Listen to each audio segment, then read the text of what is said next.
Hi everyone! Good morning! I'm back! This is Sam Brusas and welcome back to my YouTube channel. Oh my gosh! This is it guys, pag-uusapan natin ngayon.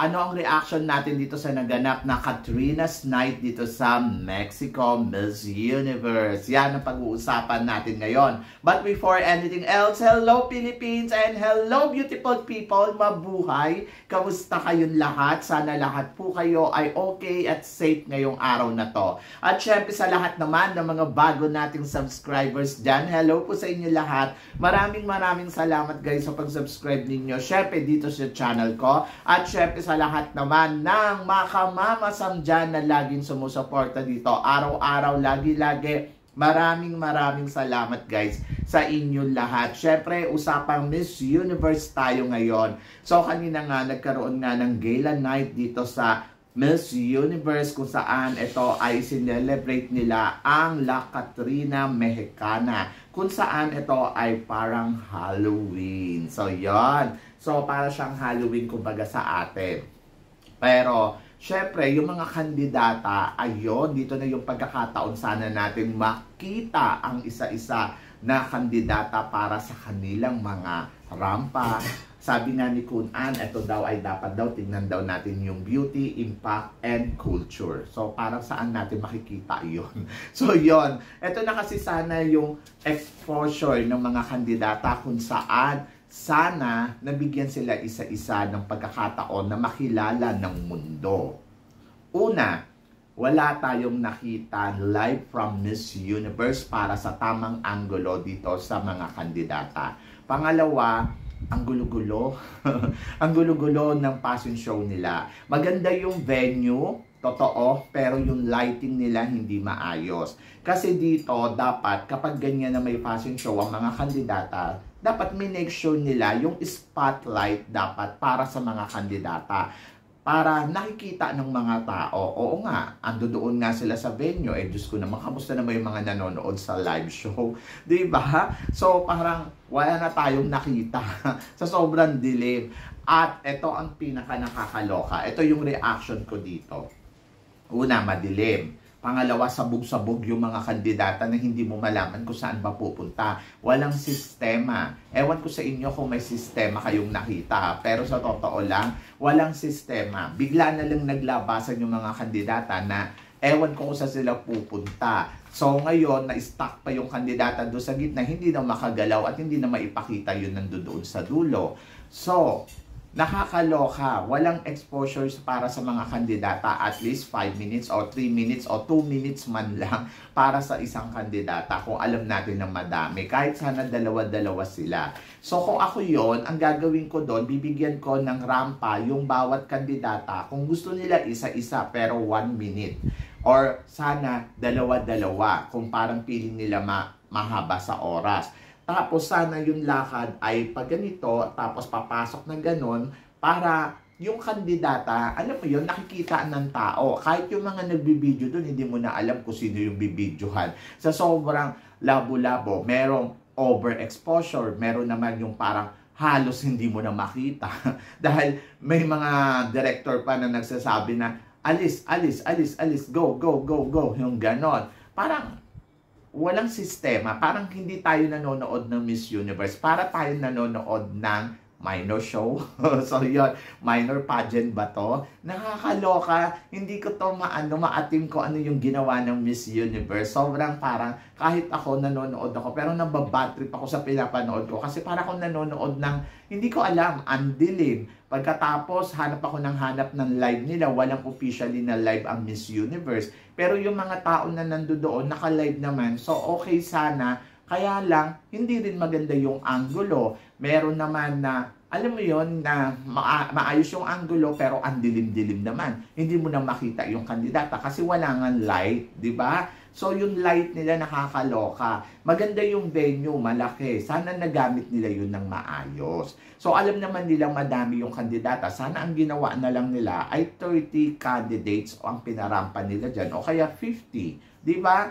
Or, kung gusto naman nila lahat, edi sana binigyan nila ng exposure lahat. At sana, maayos yun show. Ayun yung problema eh. Hindi maayos, hindi siya systematic. Ang gulo talaga. Sa totoo lang, ewan ko sa inyo kung okay pero sa akin, ito yung reaction ko. Ang gulo-gulo niya, walang kwenta yung ipinalabas. So, yun.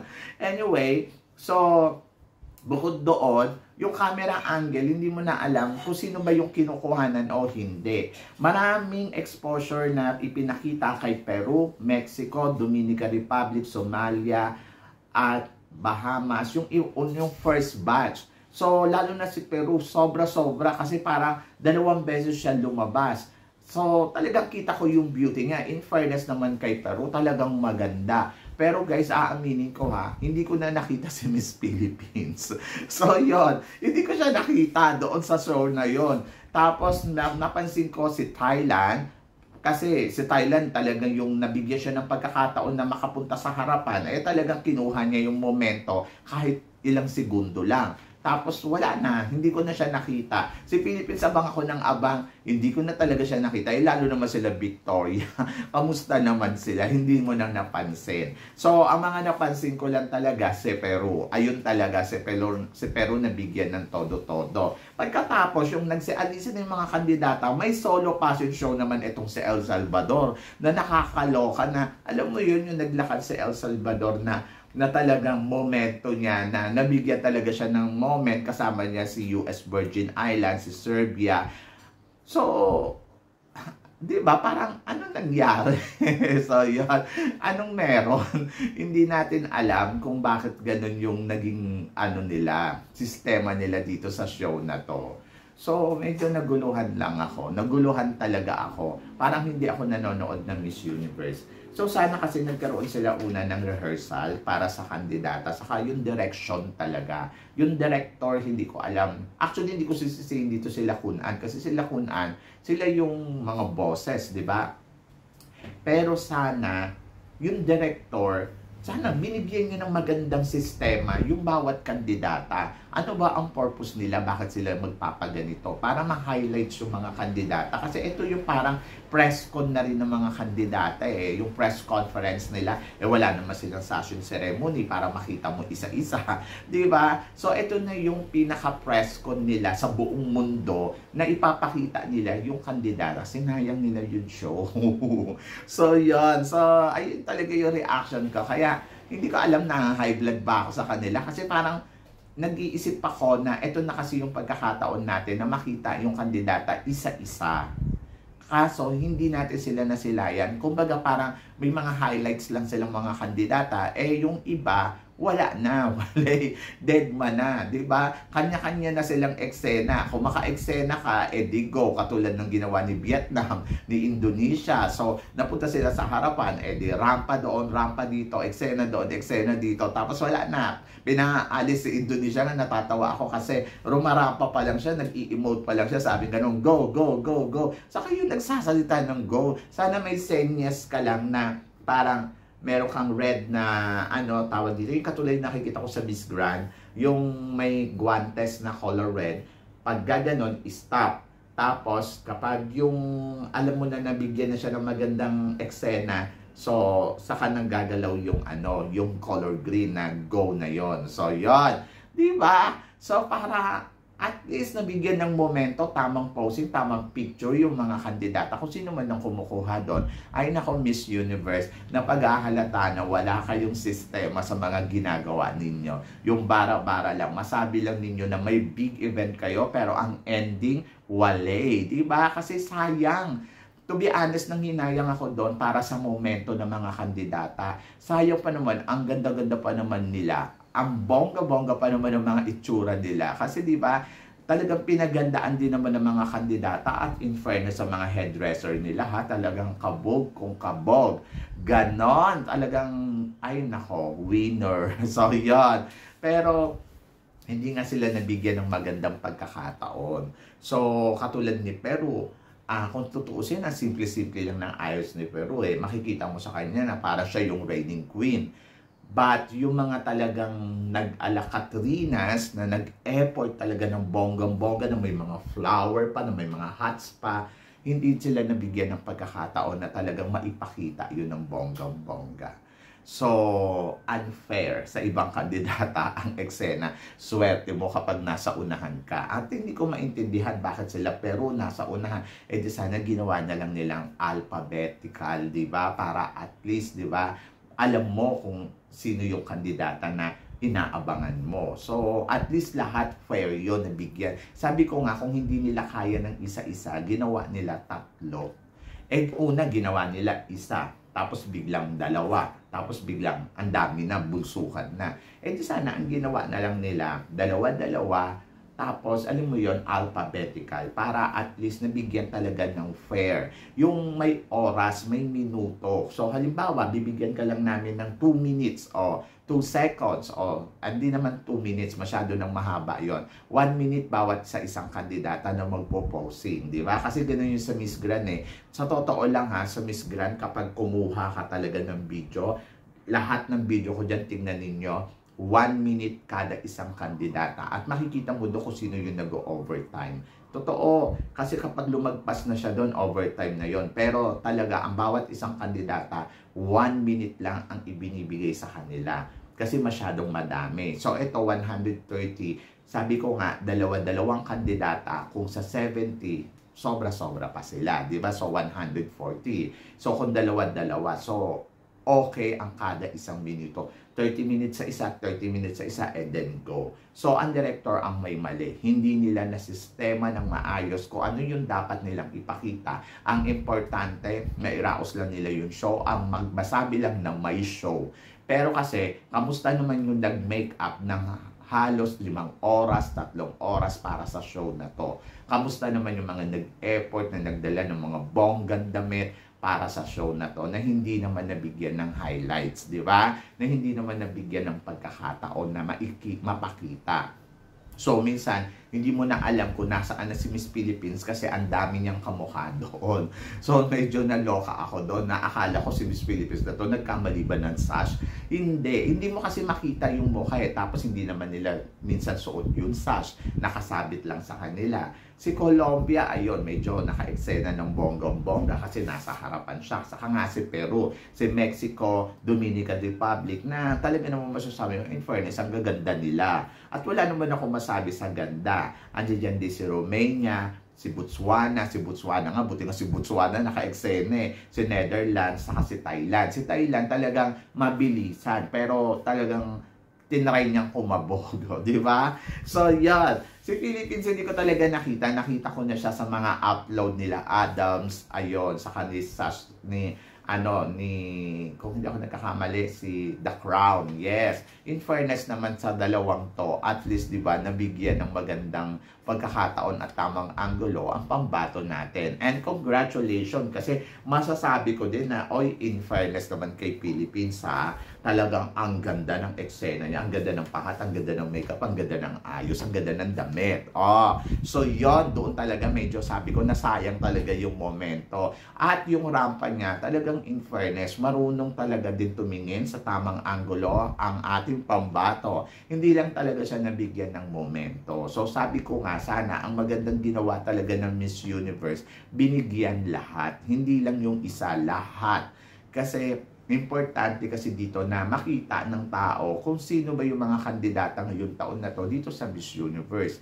So, dito na pag-ahalata mo na hindi nila alam yung mga ginagawa nila at kung ano ang gagawin nila. Ang sakit sa ulo, promise. Bukod doon sa madilim na talagang tititig ka kasi parang ano ba, nasaan ba yung kandidata? O di ba napansin ninyo, sa buong video ko wala akong magandang sinabi, puro reklamo. Kasi yun talaga yung nakita ko. Maganda yung venue, number 1. Maganda yung setup. Totoo, maganda yung music. Maganda. Pero yung mga kandidata, labo-labo sila. Tapos hindi sila alphabetical, parang feeling ko group by group. Unang group, pangalawang group, pangatlong group. So sana ang ginawa nilang alphabetical para at least nabigyan ng magandang spotlight or exposure yung mga kandidata. Yun ang aking ibig sabihin na sana nabigyan sila ng pagkakataon na makilala natin, makita natin yung kapasidad ng kanilang rampa. So, yun lang yung akin. Kasi may nang ganito din naman sa Miss Grand. Sa totoo lang, di ba? Nakita naman natin una, yung venue maliit lang pero maliwanag. Yung spotlight, yung pinatay din naman yung ilaw. Make sure talaga na may ilaw talaga sa mga kandidata. Kasi pwede naman yun sa center, meron siyang spotlight na nakatutok talaga sa mga kandidata. And then doon sa gilid, medyo madilim. Okay, sana yun. Kasi para pag naglakad yung mga kandidata, kita mo talaga yung makeup, kita mo yung ayos, kita mo yung damit. So, yun yung akin. So, ngayon, nasa yung sinasabi ni Kun Ana, dapat makita mo yung beauty, impact, and culture. Eh, wala naman tayong nakita. Puro dilim ang nakita natin doon. So, yun. So, kahit ngayon mga tao na nga nandoon, naupo na doon sa sahig para lang makakuha ng video, di ba? So, yun. So, dito, napaghahalata na bara-bara lang yung show at may masabi lang na may event sila. Pero, sa totoo lang, walang kwenta yung event na to. Sa totoo lang, yan yung reaction ko. Naloka ako ng bonggang-bongga. And then, ayun nga, buti na lang hindi pala to yung evening gown na sinasabi nila na gusto nilang gawin sa gala night, yung evening gown competition. Buti na lang hindi to. So, yun. Kasi kung ito, ano ang makikita mo? Di wali, di ba? So, yun. So, I hope na sana maayos sila pagdating sa, actually, nanonood ako kanina sa Telemundo eh. So, hindi talaga okay. So, yun. Sana maging maayos sila pagdating sa coronation, sa preliminary competition. So, ngayon, hindi natin alam kung paano natin makikita isa-isa yung mga galawan ng kandidata. So, mag-aabang na lang talaga tayo sa mga video. Hay nako guys. Naloka ako ng bonggang-bongga. Ayun yung reaction ko. Ewan ko sa inyo kung ano ang reaction ninyo, kung ano ang pakiramdam ninyo dito sa mga napanood ninyo. So, i-comment below ninyo yan. Baka sakaling meron kayong ma-share ng bongga na talagang, alam mo yun, makakapanghingkayat sa atin na alam na maging okay ang Miss Universe. So, yon. So, thank you so much guys sa lahat ng mga tumutok ngayon dito. And then, sa mga hindi pa nakaka-subscribe, ano pang hinihintay ninyo? Subscribe na. Medyo naguguluhan talaga ako sa kanila. Pasensya na kung ganito ang reaction ko. Kasi naloloka talaga ako sa kanila ng bongga-bongga. So, yon. So, sana sa next na activity nila, makita nila yung mali. Makita nila kung ano yung dapat gawin para at least, di ba? So, hindi sila napupulaan na ng ganito kasi hindi rin naman natin gusto na puro negatibo yung mga nakikita na, mga sasabihin natin regarding sa kanila. As long as possible, syempre gusto natin encouragement at maganda ang sasabihin sa kanila. Pero kasi syempre, paminsan-minsan kailangan mo rin talagang magsalita na, alam mo yon para ma-improve nila kung ano yung kulang, kung ano yung kailangan. Hindi intention na awayin sila or anuhin sila. Ang purpose lang dito ay sana maayos nila yung show nila kasi para sa lahat ng tao na umaasa sa mga live show na doon lang tayo manonood at mabigyan ng tama, di ba? So, yon. Sana kahit din sa mga sa mga media na nandoon, meron silang tamang posisyon para sa mga media na mabibigyan ng magandang spotlight yung mga kandidata na, alam mo yung pag hinatid din nila sa social media, maganda din yung ipapakita. So, yon ang purpose ko kung bakit ako nagsasalita ng ganito. So, yun guys. So, syempre maraming salamat sa inyong lahat sa suporta at pagmamahal na binibigay ninyo syempre dito sa channel ko. At sa mga hindi pa po nakaka-subscribe dyan, please don't forget to click like and subscribe my channel at i-click nyo na rin po ang notification bell para updated tayo sa ating mga chika. Sabi ng ganyan, always keep smiling and always think positive. Walang imposible guys. Magtiwala lang tayo sa itaas. Guys, hanggang dito na lang. Hanggang sa muli nating chikahan. See you tomorrow. Thank you guys.